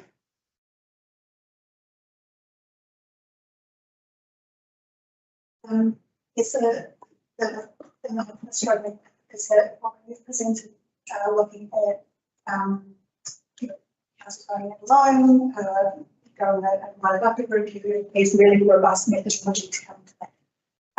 And we've also presented really good information around regional models using your own methodology. They're two different methodologies. And so if we're choosing between those, is there a way that we can get, using the tools that you both have, get the information run through the same metrics so we're able to compare apples and apples a little bit more? Yeah, so for those of you online, what Rebecca's asked is we've got two different modelling methodologies and they're looking at the same question, but through two different lenses. Can we get a similar set of data so that you can understand it? Now, a great question, because the two different modelling methodologies are different. What's important is they're both forecasts. And as we all know, forecasts never turn out to be true, particularly forecasts, as Google will say, that go out to 2051 or 2061, or those forecasts are unlikely to turn out as we expect today because we learn more things as time goes on. What we have tried to do is we've taken the Wellington model, uses gravel road, and we've taken the gravel road model and we've mapped some of that data through for just the 3 Wairarapa entities so that we can get an apples with apples comparison. And I might let Robin talk to that. I'm not sure whether we want to do that now or whether we want to do that as part of the packs that come out later. But we will do that piece of work where both sets of data are mapped identically so that you can have a view on the same network model for both. I guess the big thing I get hung up on is when you were talking about the weightings, when you just look financially, you 100% weight onto financial, that's when it tips in favour of the Wellington region. By 1%. By 1%, but when we're still talking about massive amounts of money, that 1% is a big deal. But we all know that it's not just about money. I can probably help you there. So we have actually been speaking to DIA about providing some support with council trying to make this decision, and I believe they're working on a piece of work. So that is another piece of information that will come through, and hopefully that will help. I mean, the key differentiator really is if you take the financials away, what are all the other elements that might help you decide? Yes, but Jared and the DIA team maybe. Yeah, so that, certainly the DIA have offered support for us in those difficult decisions. And I know Jared and Joseph of the DIA have offered to run our models through, particularly for individual councils, and also they'll try and get a joint model to give us a bit of a steer as an independent on what the models might be. Thanks, Dr. Jeffs. Just a couple of things around legislative requirements and stormwater. What figures have been put into the figures you've announced today for stormwater? And just around, Dougal mentioned the replacement of around 44% of the network over 20 years. Does the Y plus T have a certain percentage of what they think that they will achieve over 20 years of replacement? And within that 44%, has that been broken down so that if we're consulting with that community, if we go with the Wellington model, that we can say we've got 5% of ours is going to be done, whether it's 1% or 20% of ours? Okay, so we've got 3 questions in there. I'll start with the legislation and then I'll let Dougal and Robin pick up the 2 pieces. So legislation requires us to have a water services delivery plan that includes stormwater. What we've picked up from these models is the stormwater elements of our long-term plans, or in South Wairarapa's case, I don't know why I'm pointing to Robin. In South Wairarapa's case, we've picked up the enhanced landward plan. So the elements of stormwater that are in our plans are directly from our long-term plans. We haven't enhanced any of that data. So that's stormwater. Perhaps I'll leave. There was a question from So in our report around the financial model, We have a list of projects. You can see every single project that we are including in that financial modelling by name, and it includes some stormwater projects. So that detail is available in that report. Does that have a percentage around it of what we're actually achieving compared to what could be achieved if we put the percentages against each other for each? There is a percentage of work that is remediation and replacement of pipes. I couldn't see what that is. That could be calculated from the detail in it. I don't get. Some of that information also, some of that information also will be stuff that is worked through by the entity, because a lot of it will be reliant on detailed asset data and information, like conditional assessments and stuff like that. So, you can reject, oh, we think we need another 10 million, but when you've got the data, you might actually realise, well, we only need 2, or we can, push stuff out. So, we won't be able to give you conclusive numbers, but based on that. And I think the question that Steve had was about 44% of network being replaced. Is that percentage roughly work for Wairarapa, or you've averaged that across the whole of Wellington? Is there a different number that Wairarapa have? It will be roughly the same for Wairarapa. Yeah, but going to Maz's point, it's indicative, and that's the kind of space work is to get into that detail of exactly what would the works be and what would that cost. But also picking up the other question about stormwater. Stormwater is definitely an area where we need to do more work, particularly stormwater networks in the towns, as to how that works with the proposed legislative framework and clarity of accountabilities and costs, and making sure that ties in with stormwater eroding, etc. So it's something that we intend to do more work on between now and the next few months. We've been talking about a wide state or a Wellington model. Is there a Wellington pastoral option? I was asked a great question yesterday on somebody who said, well, can you join Watercare? And I thought, actually, that's a really good question. Could we join Watercare? Despite the geographic differences, could we leverage their systems and their head office and all of their stuff, and then have a little satellite called Carterton? Theoretically, I guess we could. Practically, I think it's more about operational delivery when it comes down to so could Tararua also join Wellington? Short answer.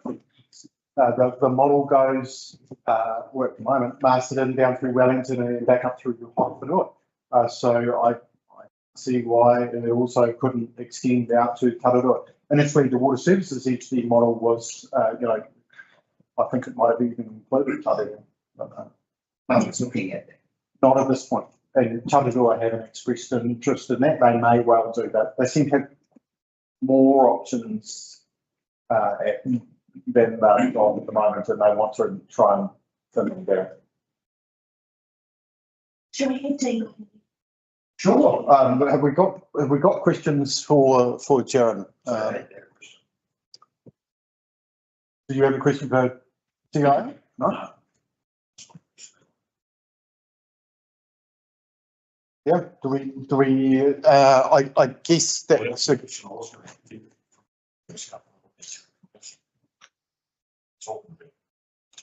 Analysis, advice. So I know some of it is in draft form, and I know they're still working on others. They're waiting for data from councils to come through. I'm hoping to get that in a couple of weeks. So, yeah. I guess that's a really good point, Jaron. Is there anything that the department would like to add to the conversation that we've had today? Thanks, Jeff. Kia ora koutou. Just joined here today by Joe Lumberg and Philip Isles as well. Jeff, we were initially invited. We were planning on covering sort of some of the policy and legislative intent, some of the requirements around water service delivery plans. But I think through the great presentations from Dougal and Robin, those have largely been covered. we're happy to talk through any particular elements of interest to councillors, to iwi representatives, but probably feel at this stage that Q&A is best use of your time.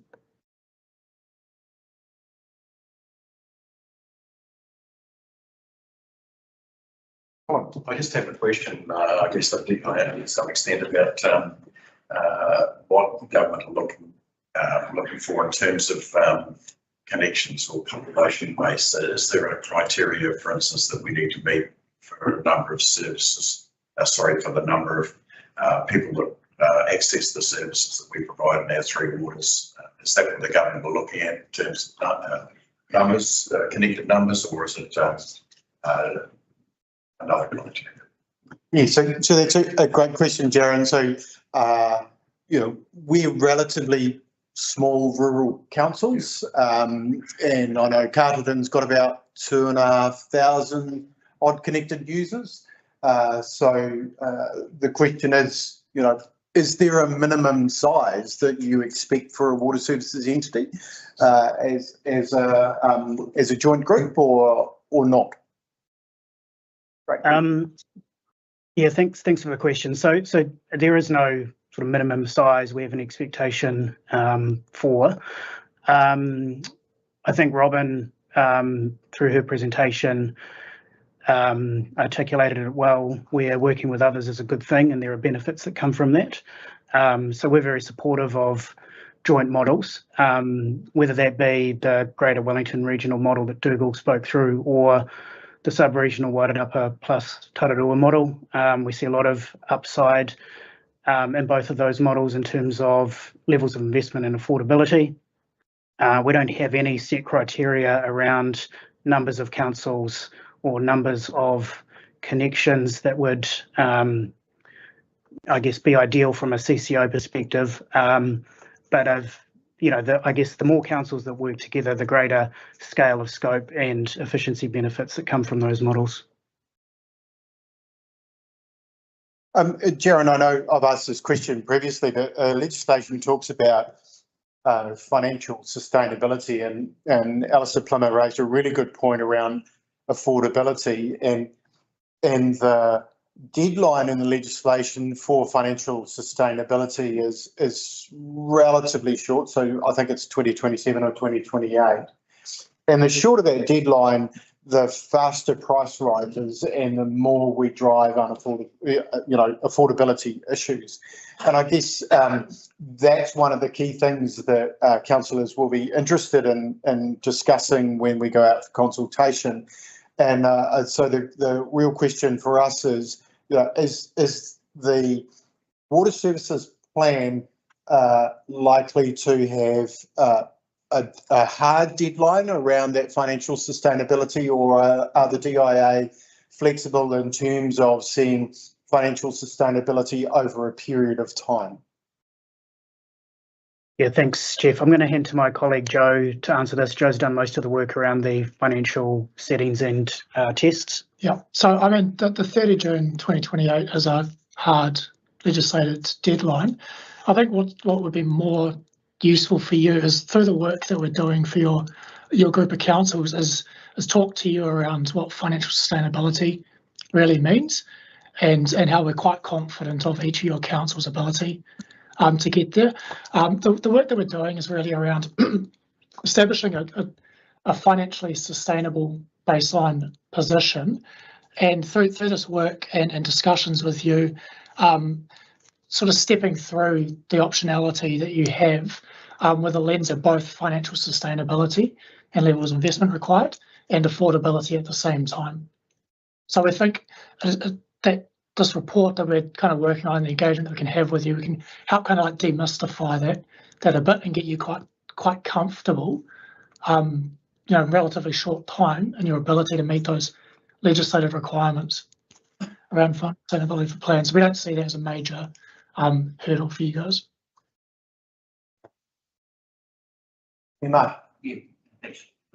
John, just help me understand, why was the financial sustainability timeline set 30 June 2028 when the infrastructure we're talking about is expected to last 50 50 years, and most of us been used to playing, looking out 35 years, 35 years.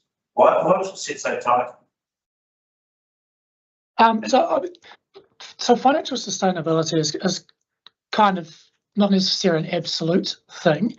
There's some tension in the system here around that shorter time frame. For a number of councils in the country, they're clearly underfunding water services. You know, there's circumstances where revenues are 50% below the cost of service. So when we're talking about financial sustainability, it's kind of why we've broken it out into separate tests, you know, around investment and financing and revenue.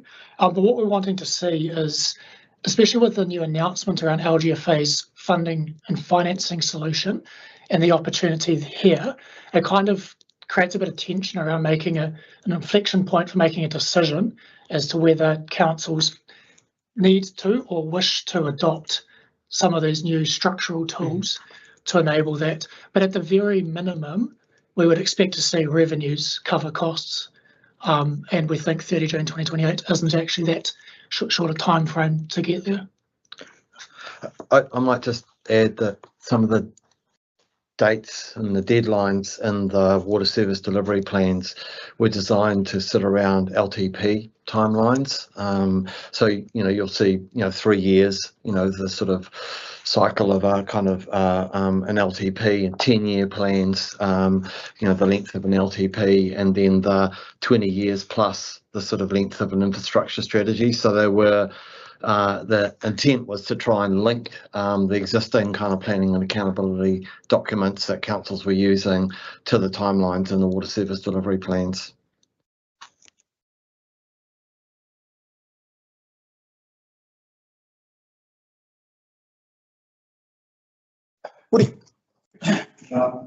Thanks, guys, for being here to ask questions.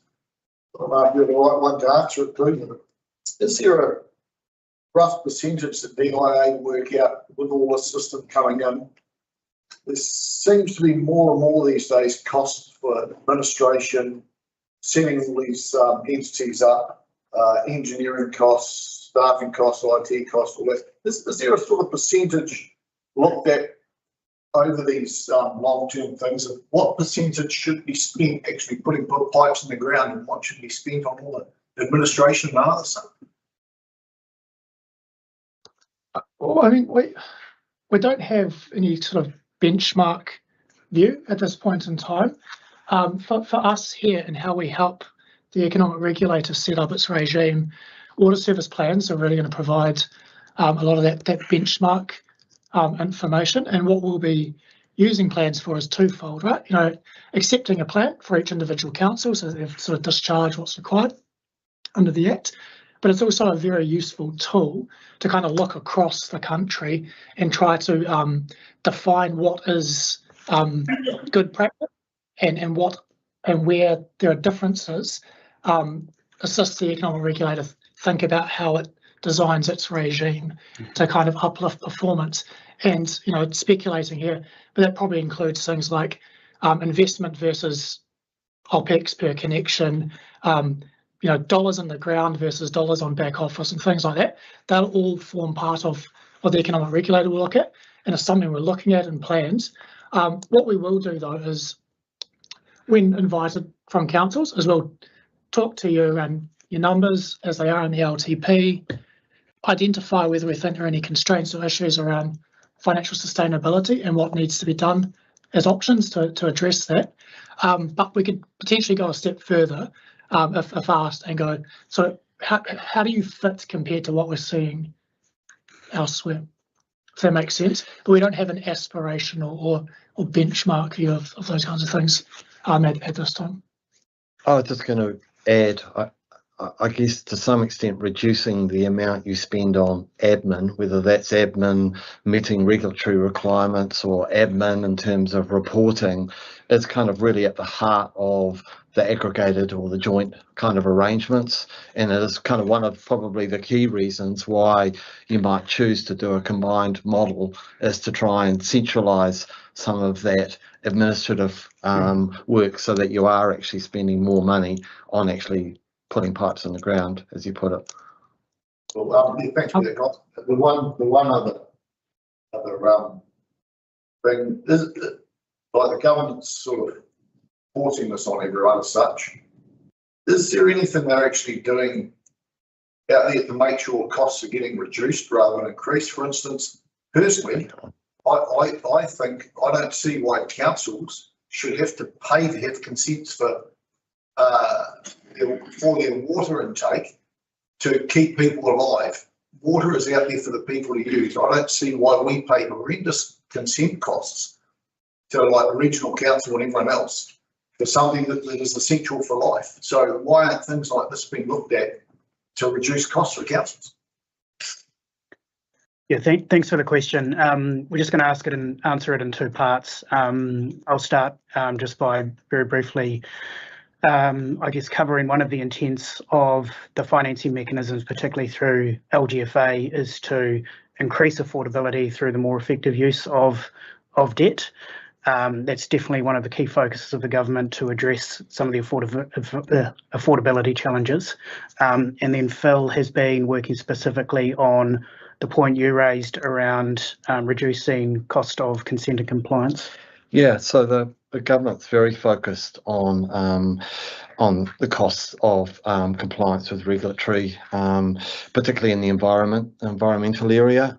So they are making changes to the Water Service Authority Tamata Arawai's mandates, and including kind of adding in a kind of that the costs are proportionate to risk. They've also, you will have heard announcements working on or directing the Water Service Authority around development of wastewater environmental performance standards, stormwater environmental performance standards that will become conditions of consent, so to focus that more on the public health benefits of Three Waters infrastructure, as well as kind of generally, as I think someone referred to it before, the economic regulator to actually look at kind of what the kind of costs of the system are and whether they are right sized for the work that needs to be done. Yeah, so if I could summarise, Woody, Tamata Arawai, we have measured the quality of our water and that we provide to communities, and also monitor wastewater discharges. And what the DIA have suggested and are looking at changing is often monitored by regional councils. And in some cases, I know Taupo have 3 regional councils that they report to, and those are different specifications as to the levels that each regional council requires. What the DIA proposes is to use a national standard that minimises the regional council influence over what discharges we are able to do, and that should reduce cost and compliance.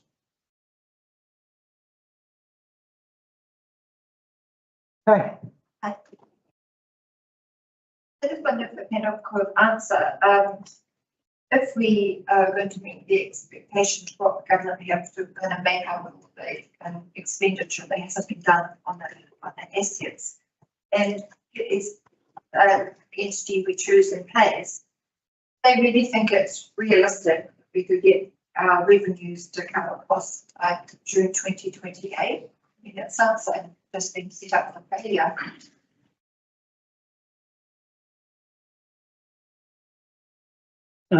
We only caught bits and pieces of the question, I think, because of the distance from the microphone, perhaps. But Jeff, are you able to repeat the question? Absolutely. So Kay's asked a question on financial sustainability. The deadline being June 2028. Is there an expectation that council will be able to increase revenues to meet expenditure by June 2028? And how do we ensure that our communities can actually do that, because it's a relatively short time frame?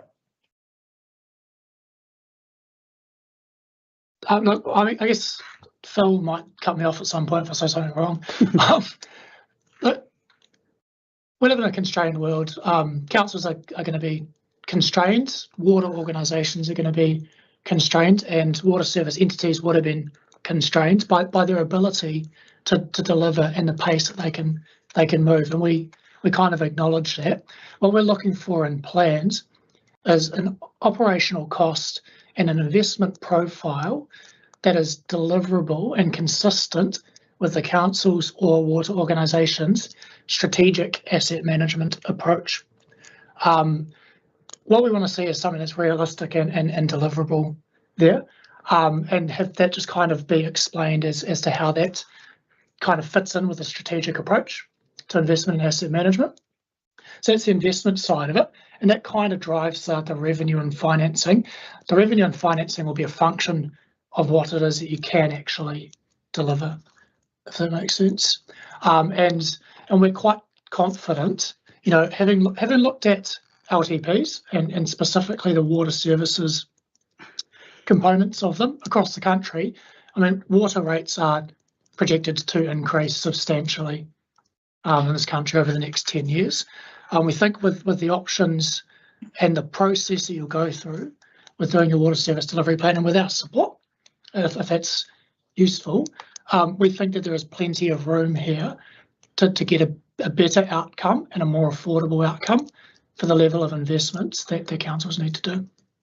And that by default leads you to being financially sustainable in our view.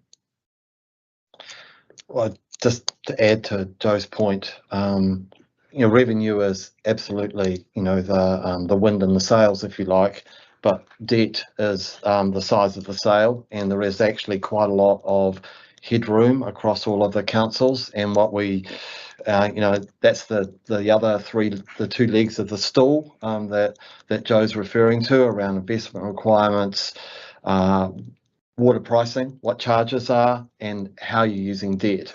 And we are kind of confident that almost every council in the country, if they look at those levers and think about their current approach and through the planning process, can actually be financially sustainable by 2028. Yep.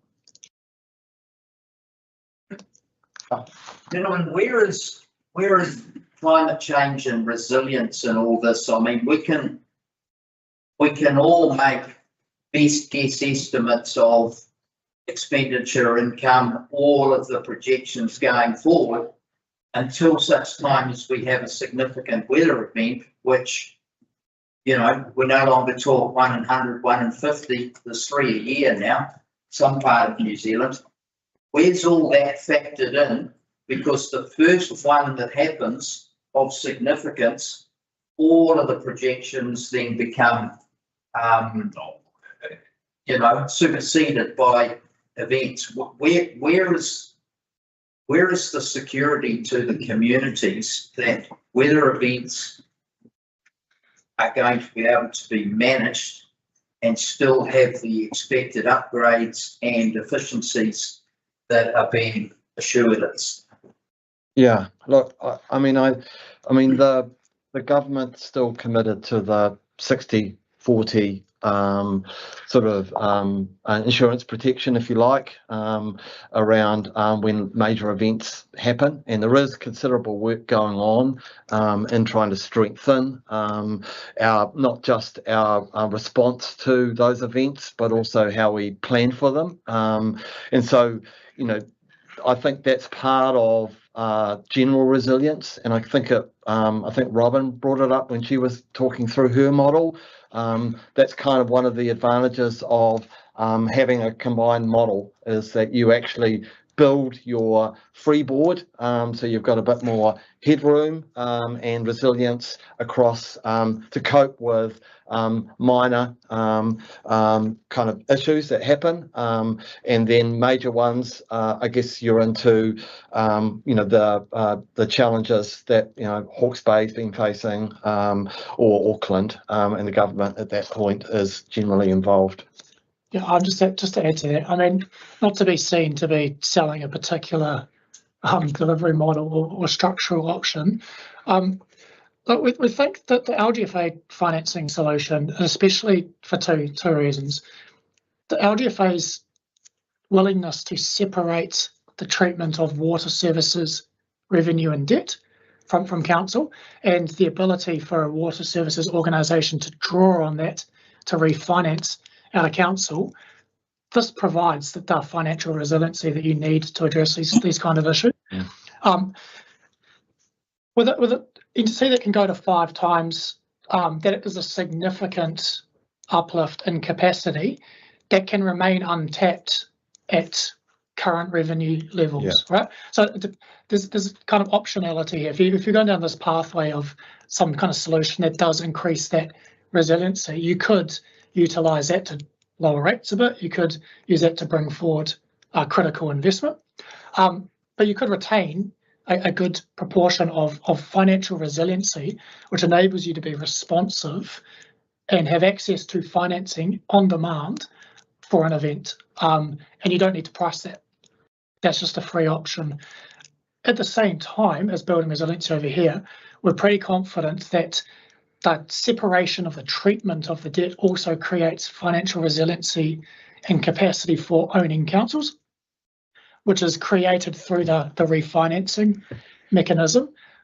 So, for example, with Carterton District Council, from our initial preliminary analysis, with the debt, if that's refinanced out on water, it effectively removes all council net debt to a point where your cash is more than your remaining debt, and that is a real resiliency package for those kinds of things. Yeah, I think that's the point. I mean, all through my life, it's been drummed into me that you repay debt, you make progress. The premise behind Three Waters and Local Water Done Well seems to be pool your mega resources in order to enable you to borrow more money and take on more debt. And that seems to be counterintuitive to everything that I and most ratepayers live their lives. So I guess that seems to incur significant risk if/when the projections don't meet reality. And, we're already as a country paying the price of the COVID investments and so forth. So there's an element of risk there that I'm still really struggling with, that this premise that borrow more money, assume more debt, and life will get better. It never has in any world I've lived in. And like I think you hit the nail on the head about our current model of Carterton District Council, we use where we add growth, where we add levels of service or increased capacity, we use debt. Where we're just doing a renewal, same for same, we use revenue, and that's why rates revenue or operating expenditure to replace that. So this model that we're looking at here completely changes if we move to a water services CCO and we leverage more debt. I do know we've got some people that need to leave about now, so I guess I just want to wrap up a little bit with the last question. And want to thank certainly the DIA, Joel Natawedi and Grace and the team that have been online, and also just want to reiterate my thanks to the general team and to Dougal and his team who have brought this information to you. The CEs obviously were available to take questions if you have any beyond today's meeting, and we will continue to provide information to you as and when it comes to hand. Excellent. Thank you everybody for your time today. I'm very grateful.